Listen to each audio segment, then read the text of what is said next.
Bloomberg posted that the new H-1B US visa fee of $100,000 will largely affect big IT companies like Infosys and Cognizant. So it's going to be particularly hard to sustain new hires because it's going to be very, very, very expensive. According to reports, almost 90% of the workforce of these companies have been foreigners sponsored on these visas. So IT people will find it increasingly hard to be sponsored by IT companies, especially big IT companies in the US. And, we don't know what these companies are going to do. Are they really going to pay $100,000 per person? If not, then they have to reduce hiring and go to hiring local workforce instead, if that local workforce exists, of course.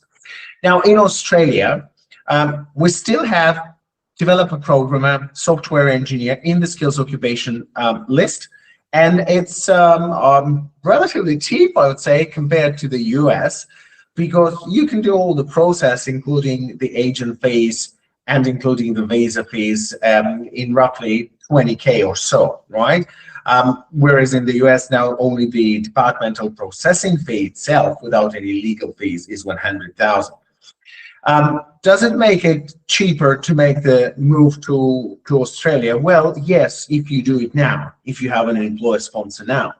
Because there's a new report that was released by Jobs and Skills Australia in October this year, which shows, interestingly, that in Australia, there is no skills shortage for occupations like software engineer and developer programmer. No skills shortage in any of the states. And we know that Jobs and Skills Australia basically informs the policy of the Australian government. So that may mean if they told the minister that there is no skills shortage, it actually can mean that the skills occupation list can be updated, and tomorrow or in January or in February or whenever the minister has time, we may find ourselves living in the reality of a new skills occupation list with none of these two hardcore IT occupations on the list, and then it will not be available for employer sponsorship. So that's a pretty big move, isn't it? So if you have an employer sponsor and you would like to move to Australia, you'd better do it now.